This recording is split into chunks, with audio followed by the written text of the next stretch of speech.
Hemos querido comenzar nuestro programa visitando una exposición que quizá para la mayoría de nosotros puede parecer un sueño. La Villa Solar, aquí en el Parque O'Higgins, que presenta varias casas que generan buena parte o la mayoría de la energía que consumen. Y decimos que esto puede parecer un sueño porque la idea de vivir sin pagar cuentas de luz, de agua y de gas suena más a fantasía que a realidad. Sin embargo, como veremos en los diferentes capítulos de nuestro programa, esa idea no es nueva, ni es un sueño, ni es una fantasía. Y por eso hemos querido comenzar aquí, donde ese sueño de la energía gratis o energía libre se encuentra plasmado en la realidad de varias casas que efectivamente son capaces de generar buena parte o la totalidad de la energía que consumen. Lo hacen a partir de la principal fuente de energía que alimenta la superficie de la Tierra, el Sol, al que debemos no solo el carbón, el gas, el petróleo y la hidroelectricidad, sino aún más fundamentalmente la energía que ha alimentado a la vida en el planeta desde sus orígenes y que nos alimenta día a día a nosotros mismos. Pero nosotros queremos ir un paso más allá de la energía solar, de la energía eólica, mareomotriz o geotérmica, las llamadas energías renovables o limpias.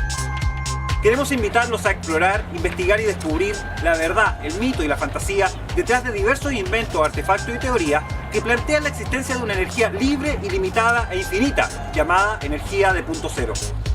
Y queremos invitarlos además a probar algunos de estos inventos ustedes mismos, fabricándolos con materiales caseros, simples y de bajo costo. Y a fin de año, después de haber conocido y probado muchas de estas diversas tecnologías e invenciones, queremos invitarlos a acompañarlos en nuestro mayor desafío, la construcción de un aparato casero de bajo costo que logre que nuestro automóvil funcione a base de o utilizando agua como parte de su combustible. Y queremos invitarlos a todo esto porque en Chile todos nosotros pagamos todos los meses el combustible, el gas, el agua y la energía eléctrica más cara de todo el continente. Y eso no solo nos limita económicamente, sino que es un freno constante para el crecimiento, el desarrollo y el futuro de nuestro país. Porque algún día queremos dejar de depender de las fuentes de energía comerciales y comenzar a vivir con la energía gratuita que nos brinda el sol, el agua, el viento, el mar y la tierra. Bienvenidos a Energía Alterna.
Hace unos 13.000 millones de años, el Big Bang dio origen al universo y con él al tiempo-espacio, a la materia-energía y a las cuatro fuerzas o interacciones fundamentales mediante las cuales se relacionan las ondas y partículas que lo forman: la interacción nuclear débil, la interacción nuclear fuerte, el electromagnetismo y la gravedad.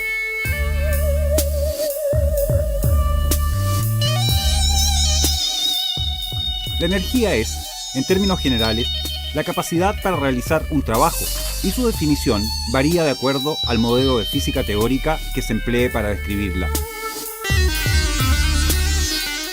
Para la mecánica clásica, la energía está definida por las leyes de la termodinámica, que establecen que la energía no se crea ni se destruye, solo se transforma, que la cantidad de entropía en el universo tiende a incrementarse en el tiempo, es decir, que la energía útil o exergía solo puede disminuir, y que no se puede alcanzar el cero absoluto o 0 grados Kelvin, la llamada muerte térmica, en un número finito de pasos.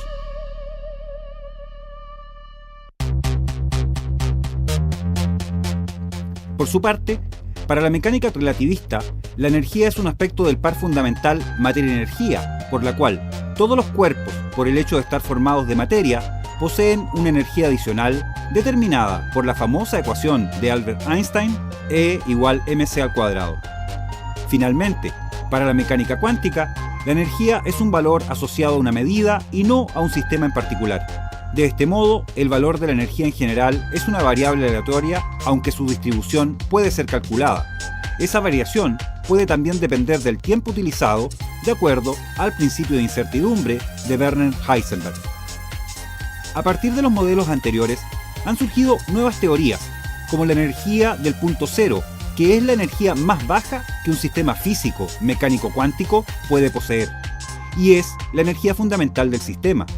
En la teoría de campos cuántica, la energía del punto cero es un sinónimo de la llamada energía del vacío o de la energía oscura, una expresión de la materia oscura que estaría presente en todo el espacio, expresada por una fuerza gravitacional repulsiva que produciría la presión que ha venido acelerando la expansión del universo desde el Big Bang. Según estimaciones de la NASA, alrededor del 70% del contenido energético total del universo consistiría en energía oscura, aunque sobre su naturaleza última se ignora casi todo. A nivel experimental, como veremos en los próximos capítulos de nuestro programa, la energía del punto cero origina el llamado efecto Casimir y sus resultados se pueden observar directamente en dispositivos nanométricos. Debido a que la energía del punto cero es la energía más baja que un sistema puede tener, no puede ser eliminada de dicho sistema. Pese a la definición anterior, el concepto de energía del punto cero y la posibilidad de extraer energía gratuita del vacío han atraído la atención de inversores independientes, que llevan largo tiempo intentando probar que, efectivamente, sería posible obtener trabajo, es decir, exergía, a partir de esta energía residual infinita que llenaría todo el universo. Esta área de investigaciones, los inventos y aparatos desarrollados y las proposiciones teóricas de sus creadores son altamente controvertidas por la comunidad científica establecida, ya que en muchos casos violarían las leyes de la termodinámica, es decir, que producirían más energía de la que consumen o no tendrían entropía, y en otros se aproximarían a las máquinas de movimiento perpetuo que se han intentado crear desde la antigüedad. En diversos capítulos de energía alterna, estudiaremos y probaremos varios de estos sistemas para demostrar que, o bien se trata de errores, de engaños, o que, en algunos casos, al parecer efectivamente funcionan, aunque no podamos explicar por qué. Sin embargo, para la mayoría de nosotros, la energía suele ser entendida simplemente como electricidad, gas, combustible para el vehículo y su expresión más concreta son las cuentas de las diversas compañías que debemos cancelar mes a mes. El hecho es que nos encontramos completamente inmersos en sistemas energéticos de distinta naturaleza y solo hemos venido aprovechando algunas de esas fuentes de energía, la mayoría de ellas de baja eficiencia y alto costo, para sostener el crecimiento y el desarrollo de nuestras naciones. El acceso a las fuentes de energía, su distribución y costo se ha transformado en el principal freno al desarrollo a nivel mundial. En Chile, las estimaciones indican que, de no mediar un cambio radical en nuestra matriz energética, el país frenará bruscamente su crecimiento hacia el año 2025, no por falta de recursos, sino por falta de energía para aprovecharlos. Y eso considerando que Chile es el principal exportador de cobre en el mundo, que poseemos algunos de los yacimientos de litio más grandes del planeta, que tenemos el desierto con la mayor cantidad de energía solar por metro cuadrado, que contamos con algunas de las zonas de más alta energía eólica, que poseemos más de 2.000 volcanes, 500 de ellos activos, que nos brindan un potencial geotérmico excepcional y que tenemos más de 4.000 kilómetros de costa en los cuales podríamos aprovechar la energía mareomotriz. Frente a estos datos, es evidente que algo está fallando gravemente en la planificación estratégica de nuestro país.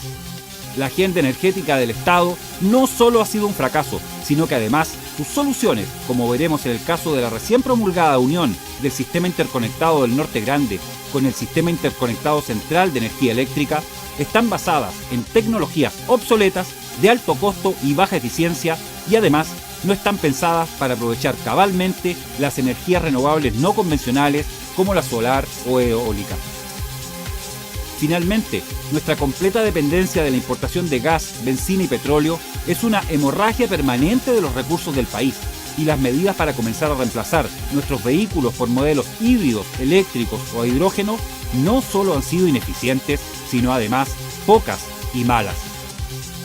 Y uno de los efectos directos de esta dependencia es que, por ejemplo, el mal diseño de las medidas paliativas de nombres pomposos como el SIPCO, o Sistema de Protección al Contribuyente ante las variaciones de los precios internacionales de los combustibles, y su reemplazo por el actual MEPCO, o Mecanismo de Estabilización de los Precios de los Combustibles, hacen que en este momento, con la rebaja del precio internacional del crudo, en Chile estemos pagando la benzina y el petróleo al menos 150 pesos por litro más cara que el valor que deberían tener de acuerdo al precio internacional.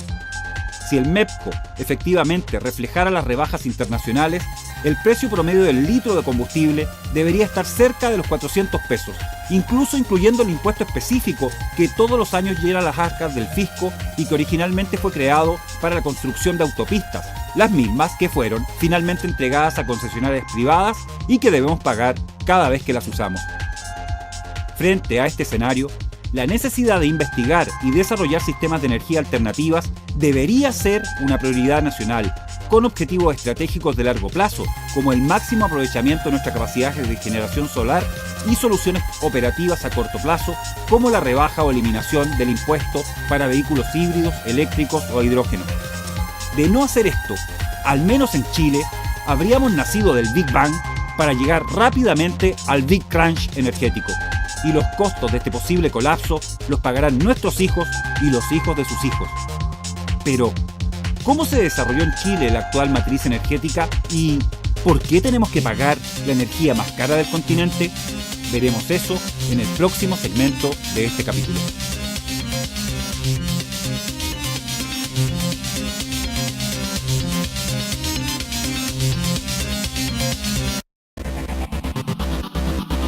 Publimetro TV, con el auspicio de González Potenciados, su vehículo en manos de expertos. Natural Energy, las mejores soluciones de energía solar y eólica para su hogar.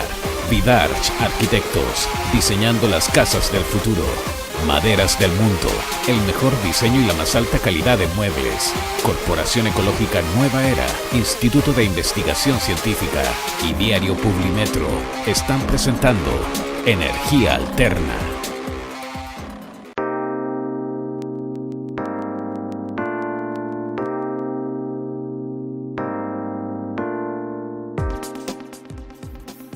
La primera fuente de energía que utilizaron las sociedades humanas fue la propia fuerza muscular humana.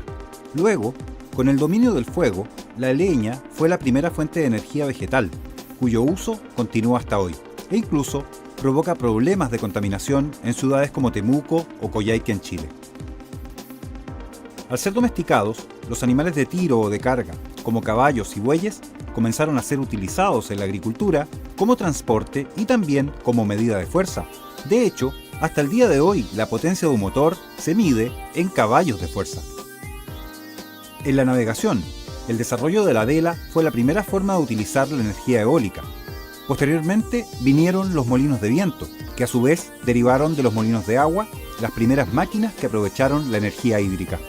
En la Grecia clásica, hacia el año 600 a.C., el filósofo Tales de Mileto observó que flotando una varilla de ámbar con una lana o piel, se obtenían pequeñas cargas que atraían objetos pequeños y flotándolas mucho tiempo se podían generar pequeñas chispas.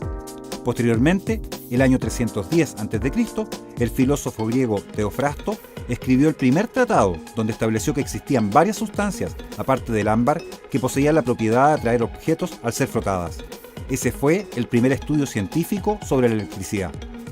A partir de estas investigaciones, los griegos desarrollaron la primera máquina generadora de electricidad estática, que consistía en dos discos que giraban enfrentados, uno de ellos cubierto de piel animal y el otro de ámbar, que se conectaban mediante tiras de oro y producían chispas de varios centímetros de largo.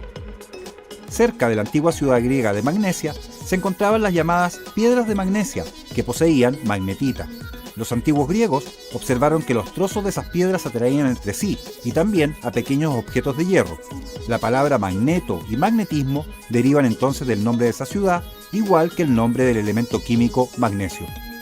En el siglo IX, los chinos inventaron la brújula, que originalmente consistía en una aguja imantada que flotaba sobre una vasija llena de agua. Después de la destrucción de la Biblioteca de Alejandría y el asesinato de su última directora, la astrónoma y matemática Hipatia, el año 415 d.C., y durante la mayor parte de la Edad Media, el conocimiento científico de la Grecia clásica se olvidó. fue con el Renacimiento y el redescubrimiento de los clásicos griegos que en Europa se comenzó nuevamente a desarrollar la investigación científica. Entre el siglo XVI y XVII se produjo la primera revolución científica en Occidente gracias a las aportaciones de Leonardo da Vinci, Nicolás Copérnico, Galileo Galilei, Johannes Kepler, René Descartes y particularmente Isaac Newton, quienes dieron origen a la física clásica y a la filosofía mecanicista. En Inglaterra, cerca del año 1600, el médico y filósofo natural William Gilbert fue el primero en realizar experimentos con electricidad estática y magnetismo. Definió el término fuerza eléctrica, clasificó diversos materiales en conductores y aislantes e ideó el primer electroscopio. También fue el primero en comprender que la Tierra puede ser considerada como un imán gigantesco con los polos situados cerca del norte y sur geográficos. A partir de sus investigaciones se desarrolló el moderno conocimiento sobre la electricidad que veremos en los siguientes capítulos del programa. Pero, ¿cómo llegó la electricidad a Chile? Lo sabremos a continuación junto al Dr. Jorge Vargas Díaz, historiador y director académico de Energía Alterna. Muy buenos días. Vamos a hablar sobre este problema tan interesante que por más de 150 años ha llevado al mundo a preocuparse. Vamos a hablar de la electricidad en Chile. Y vamos a empezar con un relato del combate naval de Iquique. Se encontraba ese día, el 21 de mayo de 1879, en la Esmeralda, un civil, el único civil que hubo en ese buque, don Juan Agustín Cabrera. Y se conoció su existencia allí porque el capitán Arturo Prat se interesó que este ingeniero, que había trabajado con Edison en Estados Unidos, pudiera hacer con los elementos que tenía el botiquín de la Esmeralda, con la ayuda del doctor Guzmán, del cirujano Guzmán, hiciera entonces un torpedo para evitar que el Huáscar se acercara a la Esmeralda. No fructificó el torpedo porque en el botiquín no había elementos como hacer. Y ahí surge la figura de este civil, don Juan Agustín Cabrera, ingeniero de la Universidad de Chile, que como dije había trabajado con Edison y estaba en Iquique para preocuparse del cable submarino. Vale decir, en Chile, a 1879, había una gran red de telegrafía tanto en tierra como en el mar.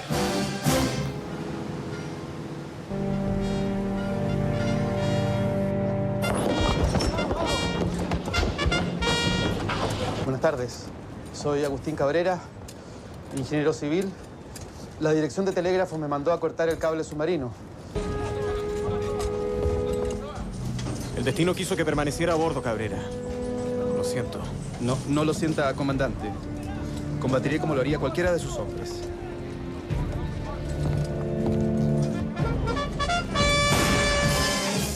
Si estamos hablando de electricidad, desde luego tenemos que remontarnos al telégrafo.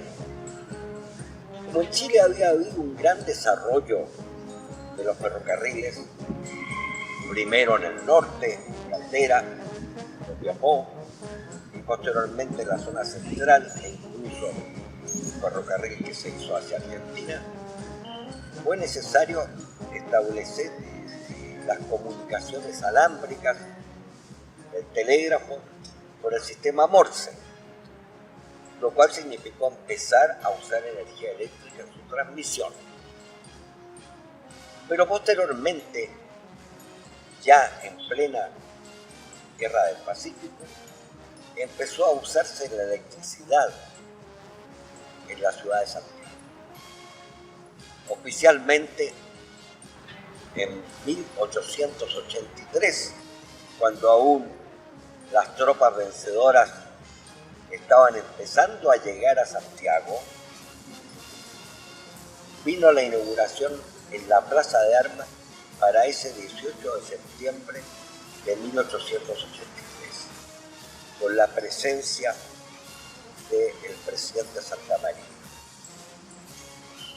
Anteriormente había habido algunos ejemplos en casas particulares de colocación de energía eléctrica, y esto se hizo una compañía inglesa que ese día del 18 de septiembre estaban ahí en la plaza los 4 ingenieros eléctricos.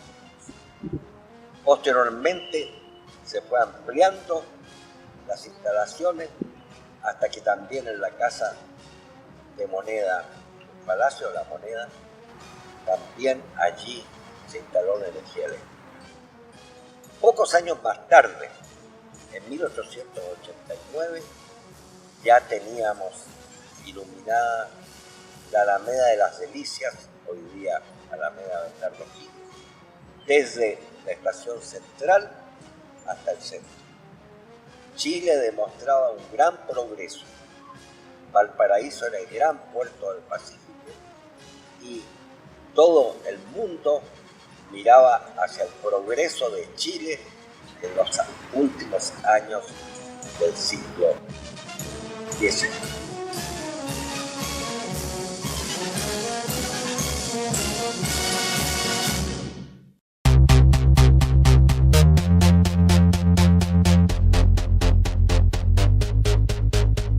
Fue Tomás Alva Edison en persona el que sugirió a Luis Cousiño y su esposa Isidora Goyenechea la construcción de una central hidroeléctrica para extraer carbón desde la mina de Lota utilizando trenes eléctricos.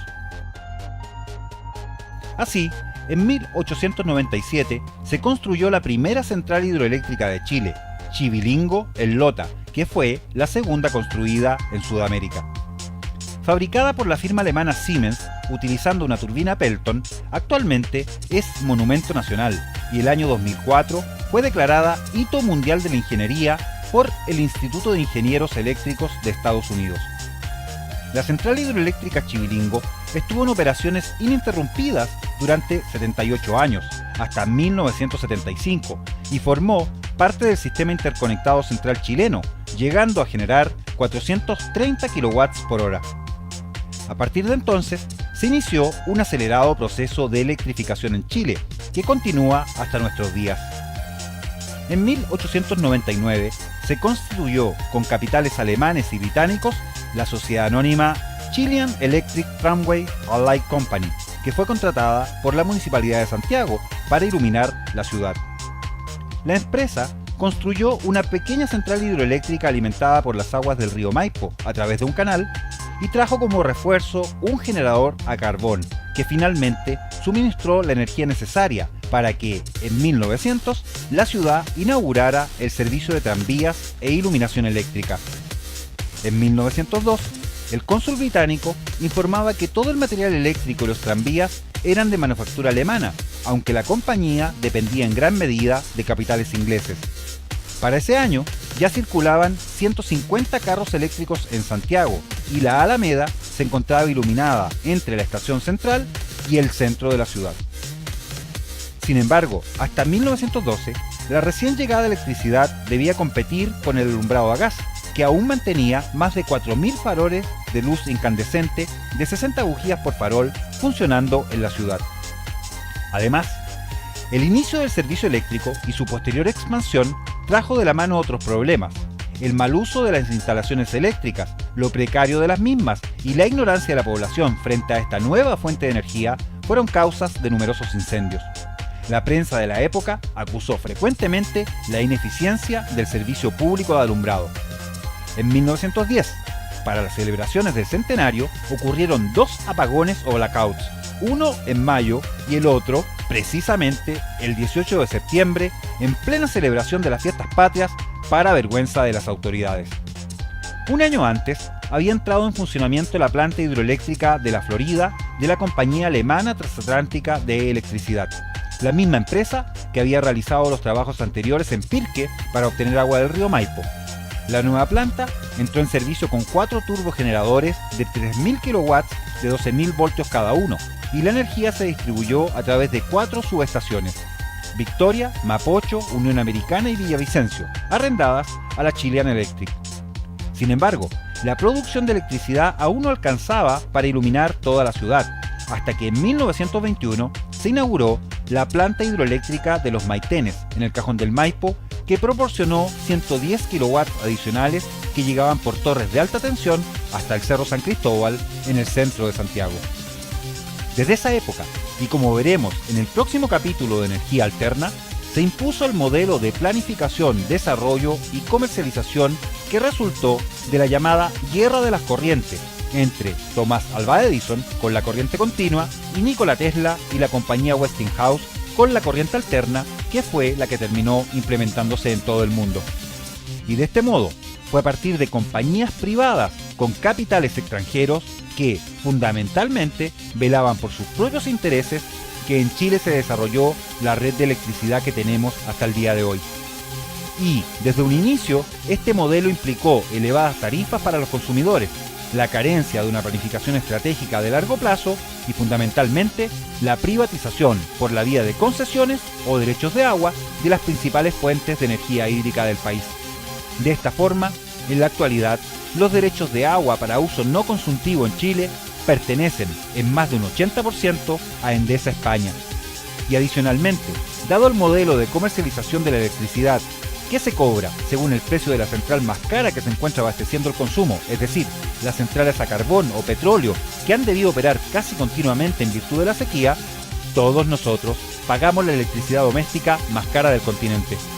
De hecho, el año pasado, Chile se ubicó en el 13º lugar de un total de 124 países entre las naciones con los mayores precios de electricidad para la industria, siendo superado solo por países como Austria, Japón, Brasil e Italia.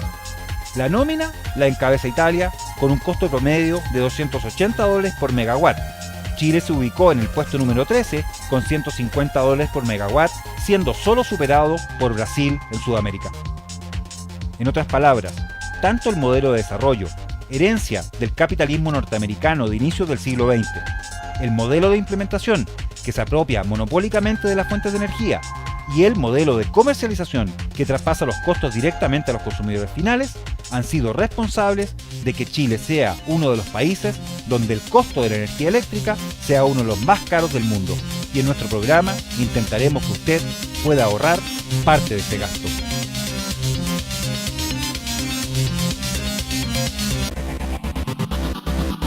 Publimetro TV, con el auspicio de González Potencialos, su vehículo en manos de expertos. Natural Energy, las mejores soluciones de energía solar y eólica para su hogar. Vidarch Arquitectos, diseñando las casas del futuro. Maderas del Mundo, el mejor diseño y la más alta calidad de muebles. Corporación Ecológica Nueva Era, Instituto de Investigación Científica y Diario Publimetro están presentando Energía Alterna.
Publimetro TV, con el auspicio de González Potenciados, su vehículo en manos de expertos.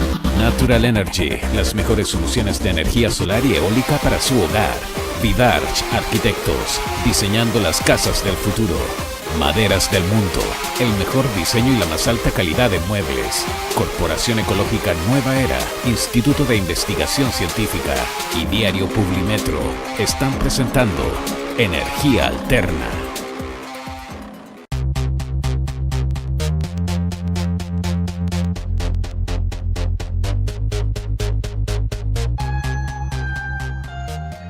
En Energía Alterna estamos en el último segmento de este primer capítulo, el segmento que hemos denominado el taller.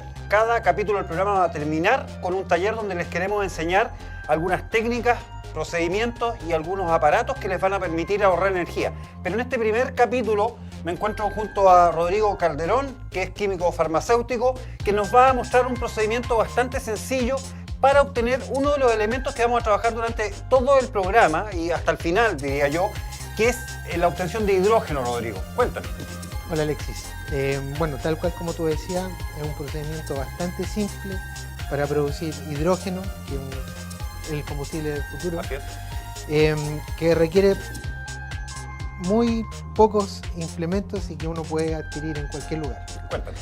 Los implementos son agua biodestilada, que puede servir el que uno compra en la distribuidora de combustible, ¿Correcto? papel alusa y sosa cáustica. De todos estos elementos hay uno solo que es algo complejo. Claro, la sosa cáustica es el más...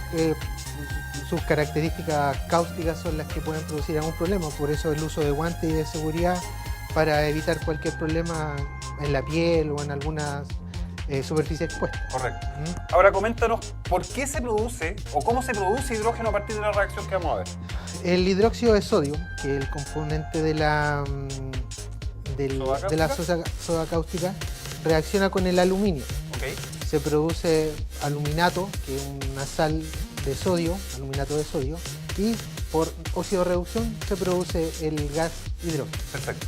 Una reacción básica de óxido de reducción en el cual hay liberación de hidrógeno al ambiente. Veámoslo. ¿Sí? Bueno, la soda cáustica se disuelve en el agua biodestilada. Me pongo guantes para evitar cualquier problema. Correcto. Como la piel es húmeda, hay reacción inmediata. Vamos en las instrucciones que van a poder bajar ustedes de la página para hacer este experimento, poner los detalles del manejo de estos químicos para que no haya problemas. La cantidad es la mínima posible. Esperamos que se disuelva. Acá traje un globo también para demostrar cómo sale el hidrógeno. Y vamos a proceder a colocar el... Aluminio, en este caso alusa foil. Claro. Es comercial, lo pueden encontrar en cualquier supermercado. Lo paradojal de esto, si es que lo podemos llamar así, es que yo creo que muy pocas personas saben lo simple que es generar algún tipo de reacción química que produzca este gas que podemos decir que es uno de los más importantes dentro de las futuras formas energéticas. Así es. Ya empezó inmediatamente, si la cámara lo puede señalar, a generarse un burbujeo que está indicando que se está produciendo hidrógeno. Claro, la oxidorreducción es inmediata. Entonces vamos a colocar acá el globo que nos va a permitir apreciar que cuando se empiece a llenar es porque la reacción ya está ocurriendo. Si puedes tocar, ya tomó calor. Correcto. Inmediatamente adquiere temperatura. Es un dato importante cuando ustedes lo hagan en la casa porque cuando se hace con mucha cantidad, tanto de soda cáustica como de aluminio, toma mucha temperatura, alrededor de unos 70 grados. Más incluso. Más incluso. Yo quise ocupar una cantidad mínima esperando que no generara una reacción exotérmica demasiado potente. Exotérmica de calor. De calor, generar calor, pero como ustedes pueden ya está inflando poco, pero está generando el gas suficiente como para que el globo ya empiece a llenarse. Ahora, Rodrigo, esta reacción que estamos viendo de reducción es una reacción conocida de larga data, no es novedad. Todas las reacciones de oxidorreducción son reconocida hace mucho tiempo. La más básica es la oxidación del hierro, Correcto. que es milenaria. Exactamente. Entonces, vemos acá como el huevo ya está tomando forma, la concentración de la soda cáustica es baja, por eso no tuvimos una reacción demasiado potente, debido a las condiciones que no son las apropiadas acá, pero en un laboratorio con una concentración más adecuada podríamos haber tenido un flujo más rápido. Ahí lentamente el globo va tomando la forma de globo porque se está inflando con el hidrógeno que se produce. Como resultado de este proceso, ¿qué nos queda entonces en ese matraz? En el matraz nos queda agua, aluminato de sodio ¿Ya? y el hidrógeno que está saliendo. Y ahí está entonces el globo inflándose. Debo señalar que a partir de esta reacción, los productos que nos menciona Rodrigo que quedan como resultado son todos reciclables, Rodrigo. Claro, el aluminio que queda como sal de aluminato se puede volver a recuperar y generar nuevamente el papel. El mismo aluminio.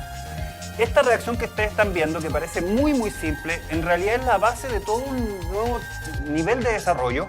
La Universidad Carlos III de Madrid acaba de, el año pasado, generar un automóvil a escala, un automóvil pequeñito, que funciona a partir de esta reacción con las tapas que uno saca de las latas de bebida o las latas de cerveza, le pone una cantidad de esas tapitas a agua destilada con soda cáustica y hacen funcionar este automóvil, que es un automóvil eléctrico a celda de combustible. Ya lo vamos a ver en los capítulos de más adelante del programa. Esta reacción que permite que el auto circule con unas 11 tapitas alrededor de 3 o 4 horas con electricidad generada a partir del aluminio.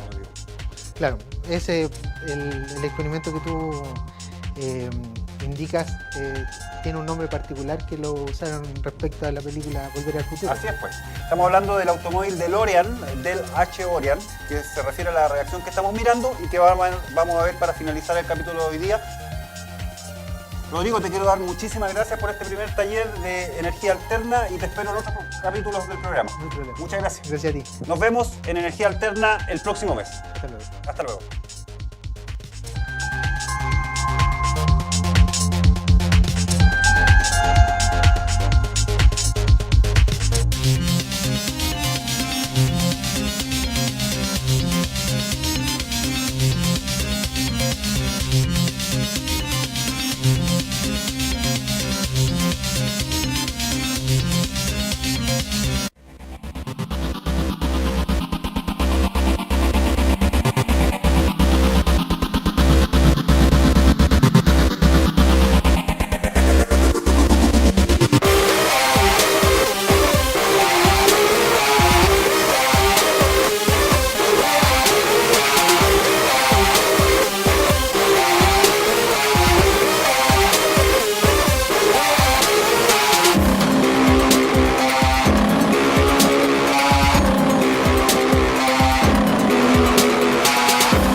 privadas y que debemos pagar cada vez que las usamos.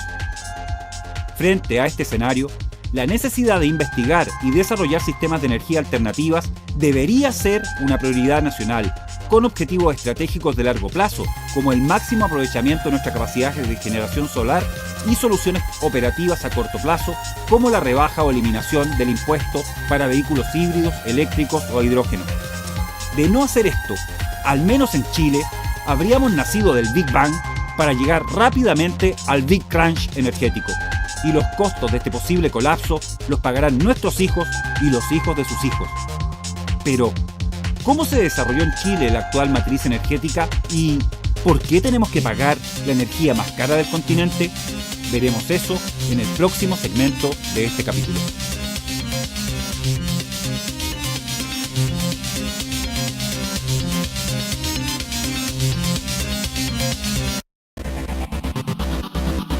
Publimetro TV, con el auspicio de González Potenciados, su vehículo en manos de expertos. Natural Energy, las mejores soluciones de energía solar y eólica para su hogar. Vidarch Arquitectos, diseñando las casas del futuro.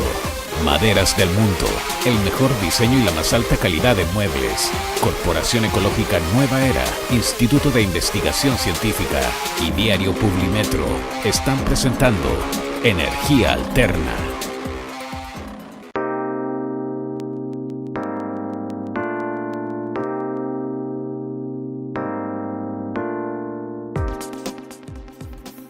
La primera fuente de energía que utilizaron las sociedades humanas fue la propia fuerza muscular humana.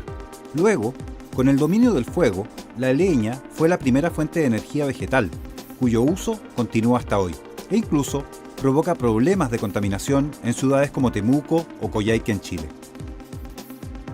Al ser domesticados, los animales de tiro o de carga, como caballos y bueyes, comenzaron a ser utilizados en la agricultura como transporte y también como medida de fuerza. De hecho, hasta el día de hoy la potencia de un motor se mide en caballos de fuerza. En la navegación, el desarrollo de la vela fue la primera forma de utilizar la energía eólica. Posteriormente vinieron los molinos de viento, que a su vez derivaron de los molinos de agua, las primeras máquinas que aprovecharon la energía hídrica. En la Grecia clásica, hacia el año 600 a.C., el filósofo Tales de Mileto observó que flotando una varilla de ámbar con una lana o piel, se obtenían pequeñas cargas que atraían objetos pequeños y flotándolas mucho tiempo se podían generar pequeñas chispas. Posteriormente, el año 310 a.C., el filósofo griego Teofrasto escribió el primer tratado donde estableció que existían varias sustancias, aparte del ámbar, que poseían la propiedad de atraer objetos al ser frotadas. Ese fue el primer estudio científico sobre la electricidad. A partir de estas investigaciones, los griegos desarrollaron la primera máquina generadora de electricidad estática, que consistía en dos discos que giraban enfrentados, uno de ellos cubierto de piel animal y el otro de ámbar, que se conectaban mediante tiras de oro y producían chispas de varios centímetros de largo. Cerca de la antigua ciudad griega de Magnesia se encontraban las llamadas piedras de magnesia, que poseían magnetita. Los antiguos griegos observaron que los trozos de esas piedras atraían entre sí y también a pequeños objetos de hierro. La palabra magneto y magnetismo derivan entonces del nombre de esa ciudad, igual que el nombre del elemento químico magnesio. En el siglo IX, los chinos inventaron la brújula, que originalmente consistía en una aguja imantada que flotaba sobre una vasija llena de agua. Después de la destrucción de la Biblioteca de Alejandría y el asesinato de su última directora, la astrónoma y matemática Hipatia, el año 415 d.C., y durante la mayor parte de la Edad Media, el conocimiento científico de la Grecia clásica se olvidó.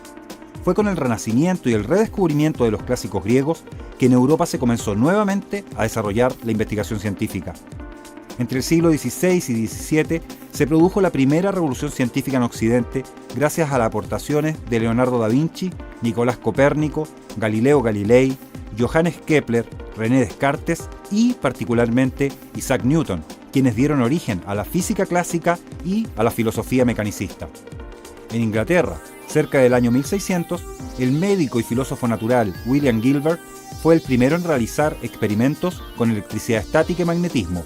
Definió el término fuerza eléctrica, clasificó diversos materiales en conductores y aislantes e ideó el primer electroscopio. También fue el primero en comprender que la Tierra puede ser considerada como un imán gigantesco con los polos situados cerca del norte y sur geográficos.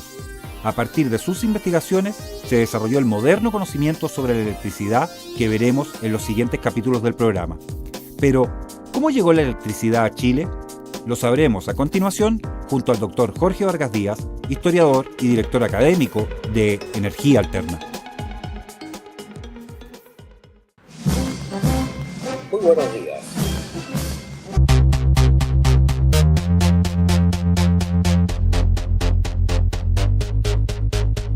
Fue Tomás Alva Edison en persona el que sugirió a Luis Cousiño y su esposa Isidora Goyenechea la construcción de una central hidroeléctrica para extraer carbón desde la mina de Lota utilizando trenes eléctricos. Así, en 1897 se construyó la primera central hidroeléctrica de Chile, Chivilingo en Lota, que fue la segunda construida en Sudamérica. Fabricada por la firma alemana Siemens, utilizando una turbina Pelton, actualmente es monumento nacional y el año 2004 fue declarada Hito Mundial de la Ingeniería por el Instituto de Ingenieros Eléctricos de Estados Unidos. La central hidroeléctrica Chivilingo estuvo en operaciones ininterrumpidas durante 78 años, hasta 1975, y formó parte del sistema interconectado central chileno, llegando a generar 430 kW por hora. A partir de entonces, se inició un acelerado proceso de electrificación en Chile, que continúa hasta nuestros días. En 1899 se constituyó con capitales alemanes y británicos la sociedad anónima Chilean Electric Tramway Allied Company, que fue contratada por la Municipalidad de Santiago para iluminar la ciudad. La empresa construyó una pequeña central hidroeléctrica alimentada por las aguas del río Maipo a través de un canal y trajo como refuerzo un generador a carbón que finalmente suministró la energía necesaria para que, en 1900, la ciudad inaugurara el servicio de tranvías e iluminación eléctrica. En 1902, el cónsul británico informaba que todo el material eléctrico y los tranvías eran de manufactura alemana, aunque la compañía dependía en gran medida de capitales ingleses. Para ese año, ya circulaban 150 carros eléctricos en Santiago y la Alameda se encontraba iluminada entre la estación central y el centro de la ciudad. Sin embargo, hasta 1912, la recién llegada electricidad debía competir con el alumbrado a gas, que aún mantenía más de 4.000 faroles de luz incandescente de 60 bujías por farol funcionando en la ciudad. Además, el inicio del servicio eléctrico y su posterior expansión trajo de la mano otros problemas: el mal uso de las instalaciones eléctricas, lo precario de las mismas y la ignorancia de la población frente a esta nueva fuente de energía fueron causas de numerosos incendios. La prensa de la época acusó frecuentemente la ineficiencia del servicio público de alumbrado. En 1910, para las celebraciones del centenario, ocurrieron 2 apagones o blackouts, uno en mayo y el otro, precisamente, el 18 de septiembre, en plena celebración de las fiestas patrias, para vergüenza de las autoridades. Un año antes, había entrado en funcionamiento la planta hidroeléctrica de la Florida de la compañía alemana transatlántica de electricidad, la misma empresa que había realizado los trabajos anteriores en Pirque para obtener agua del río Maipo. La nueva planta entró en servicio con 4 turbogeneradores de 3.000 kW de 12.000 voltios cada uno, y la energía se distribuyó a través de 4 subestaciones: Victoria, Mapocho, Unión Americana y Villavicencio, arrendadas a la Chilean Electric. Sin embargo, la producción de electricidad aún no alcanzaba para iluminar toda la ciudad, hasta que en 1921 se inauguró la planta hidroeléctrica de los Maitenes, en el Cajón del Maipo, que proporcionó 110 kW adicionales que llegaban por torres de alta tensión hasta el Cerro San Cristóbal, en el centro de Santiago. Desde esa época, y como veremos en el próximo capítulo de Energía Alterna, se impuso el modelo de planificación, desarrollo y comercialización que resultó de la llamada Guerra de las Corrientes entre Thomas Alva Edison con la corriente continua y Nikola Tesla y la compañía Westinghouse con la corriente alterna, que fue la que terminó implementándose en todo el mundo. Y de este modo, fue a partir de compañías privadas con capitales extranjeros que, fundamentalmente, velaban por sus propios intereses, que en Chile se desarrolló la red de electricidad que tenemos hasta el día de hoy. Y, desde un inicio, este modelo implicó elevadas tarifas para los consumidores, la carencia de una planificación estratégica de largo plazo y, fundamentalmente, la privatización por la vía de concesiones o derechos de agua de las principales fuentes de energía hídrica del país. De esta forma, en la actualidad, los derechos de agua para uso no consultivo en Chile pertenecen en más de un 80% a Endesa España.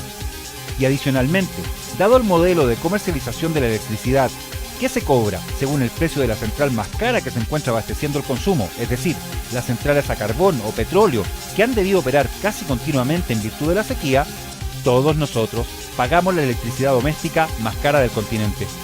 De hecho, el año pasado, Chile se ubicó en el 13º lugar de un total de 124 países entre las naciones con los mayores precios de electricidad para la industria, siendo superado solo por países como Austria, Japón, Brasil e Italia.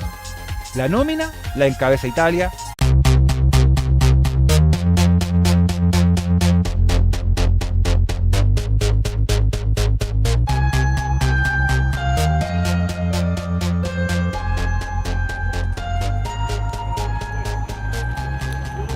Hemos querido comenzar nuestro programa visitando una exposición que quizá para la mayoría de nosotros puede parecer un sueño.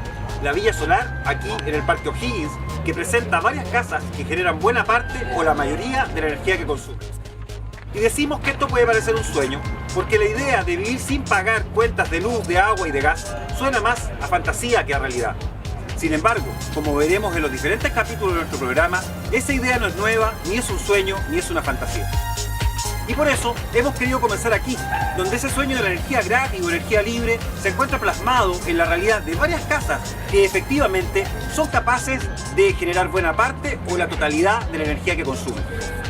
Lo hacen a partir de la principal fuente de energía que alimenta la superficie de la Tierra, el Sol, al que debemos no solo el carbón, el gas, el petróleo y la hidroelectricidad, sino aún más fundamentalmente la energía que ha alimentado a la vida en el planeta desde sus orígenes y que nos alimenta día a día a nosotros mismos.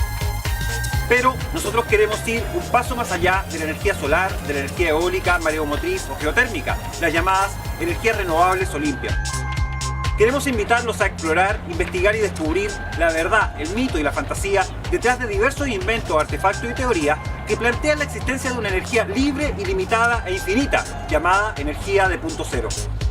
Y queremos invitarlos además a probar algunos de estos inventos de ustedes mismos, fabricándolos con materiales caseros, simples y de bajo costo.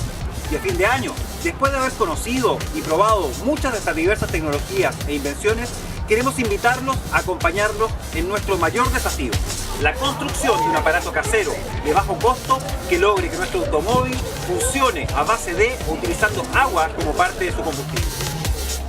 Y queremos invitarlos a todo esto porque en Chile todos nosotros pagamos todos los meses el combustible, el gas, el agua y la energía eléctrica más cara de todo el continente. Y eso no solo nos limita económicamente, sino que es un freno constante para el crecimiento, el desarrollo y el futuro de nuestro país. Porque algún día queremos dejar de depender de las fuentes de energía comerciales y comenzar a vivir con la energía gratuita que nos brinda el sol, el agua, el viento, el mar y la tierra. Bienvenidos a Energía Alterna.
Hace unos 13.000 millones de años, el Big Bang dio origen al universo y con él al tiempo-espacio, a la materia-energía y a las cuatro fuerzas o interacciones fundamentales mediante las cuales se relacionan las ondas y partículas que lo forman: la interacción nuclear débil, la interacción nuclear fuerte, el electromagnetismo y la gravedad.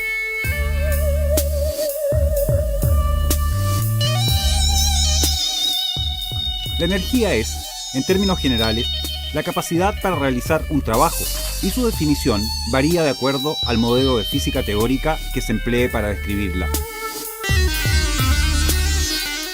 Para la mecánica clásica, la energía está definida por las leyes de la termodinámica, que establecen que la energía no se crea ni se destruye, solo se transforma, que la cantidad de entropía en el universo tiende a incrementarse en el tiempo, es decir, que la energía útil o exergía solo puede disminuir, y que no se puede alcanzar el cero absoluto o 0 grados Kelvin, la llamada muerte térmica, en un número finito de pasos.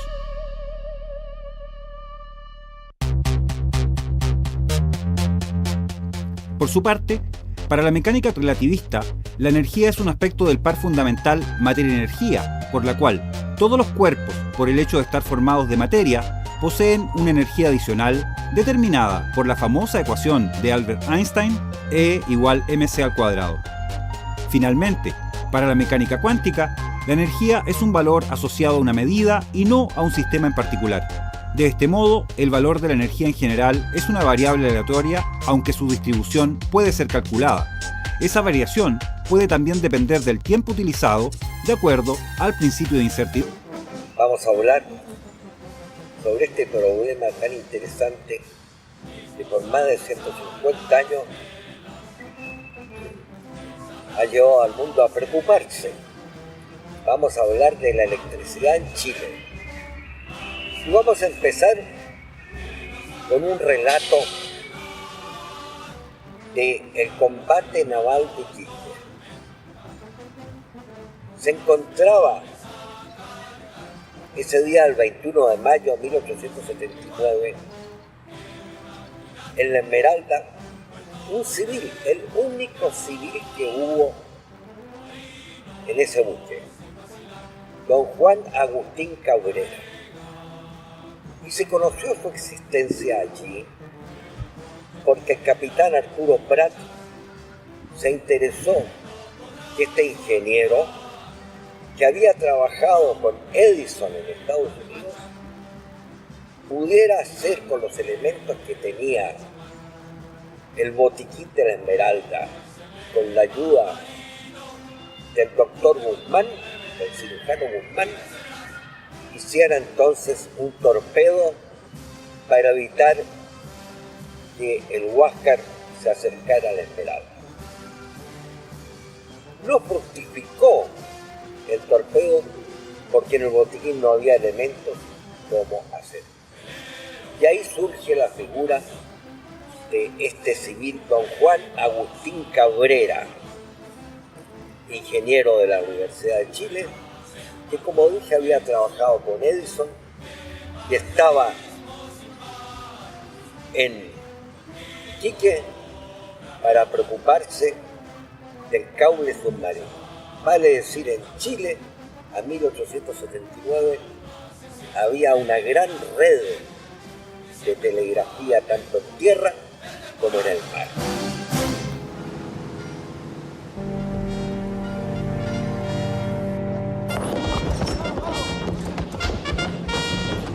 Buenas tardes, soy Agustín Cabrera, ingeniero civil. La dirección de telégrafo me mandó a cortar el cable submarino.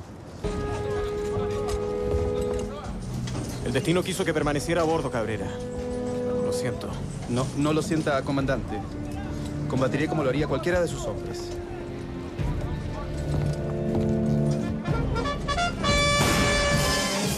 Si estamos hablando de electricidad, desde luego tenemos que remontarnos al telégrafo. Como en Chile había habido un gran desarrollo de los ferrocarriles, primero en el norte, Caldera, Copiapó, y posteriormente en la zona central, e incluso un ferrocarril que se hizo hacia Argentina, fue necesario establecer las comunicaciones alámbricas, el telégrafo, por el sistema Morse, lo cual significó empezar a usar energía eléctrica en su transmisión. Pero posteriormente, ya en plena Guerra del Pacífico, empezó a usarse la electricidad en la ciudad de Santiago. Oficialmente, en 1883, cuando aún las tropas vencedoras estaban empezando a llegar a Santiago, vino la inauguración en la Plaza de Armas para ese 18 de septiembre de 1883, con la presencia del presidente Santa María.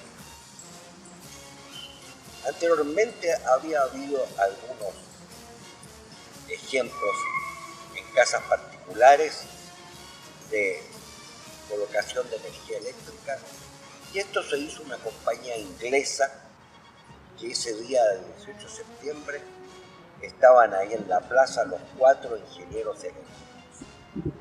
Posteriormente se fue ampliando las instalaciones hasta que también en la Casa de Moneda, el Palacio de la Moneda, también allí se instaló la energía eléctrica.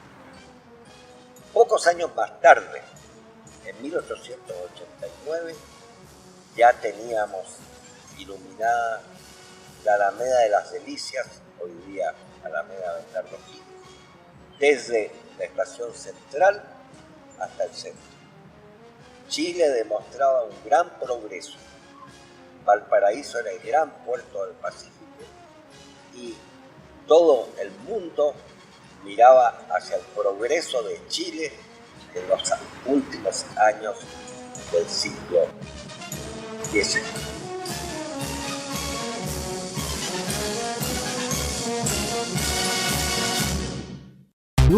De Werner Heisenberg. A partir de los modelos anteriores, han surgido nuevas teorías, como la energía del punto cero, que es la energía más baja que un sistema físico, mecánico cuántico, puede poseer, y es la energía fundamental del sistema.